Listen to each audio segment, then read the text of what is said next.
This is Real Talks from the Sidelines, real questions from real sports parents. If you want your question answered, record it. Link is on the website. This week's question comes from Melissa in Virginia. Hey, Coach Daniels. I'd love to hear your advice. My daughter plays club volleyball, and she is clearly one of the best players on her team. Her teammates and the other parents even say so.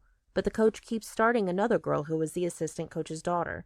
My daughter works hard, never complains, and keeps showing up. But she's losing motivation because she doesn't understand why she isn't starting. What do I do?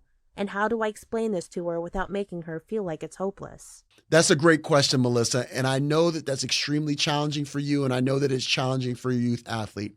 First off, congratulations on all her athletic success. She sounds like a very promising young athlete, and she's got a bright future ahead of her. First thing that you need to make sure that you do is stay as positive as possible. And it's our job as parents to keep them upbeat and to keep them positive. We're their biggest cheerleaders. As far as what you communicate to your young lady, you need to make sure that she understands no matter what her role is, whether it be starting or coming off the bench, she needs to be a star in that role. She needs to be dominant in that role. And when I say dominant, I don't mean productivity. Sometimes we're going to have great games and sometimes we're not, but it's where our effort is, our focus is, our mentality is, our energy is.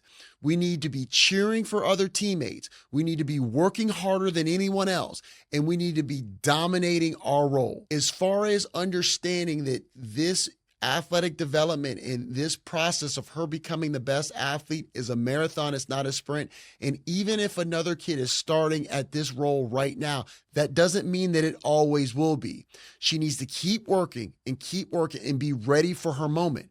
And when that moment comes, if she has that mindset, she'll be ready to dominate.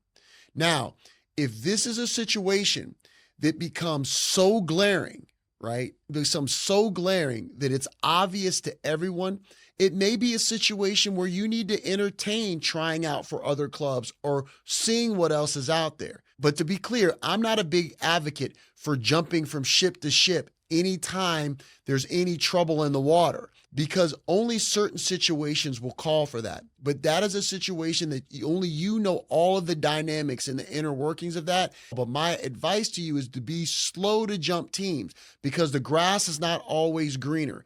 And there will always be politics in sports, and our job is to figure out how to work through them and continue to persevere to the best of our ability. I hope that helps. If you want to know what it actually takes for your athlete to succeed at the next level, I put together a free training video on the Next Level Athlete Success Formula. In this free training, I'm sharing the proven formula behind what it actually takes to separate average athletes from elite performers. If your athlete has big goals, this is where you start. Access the training for free at the link in the show notes. Sports parents, subscribe and leave a review on your favorite platform. Every review helps more families find the show. I'm Coach Nate Daniels. This is Next Level Athletes, and I'll see you on the next one. Welcome to the next level.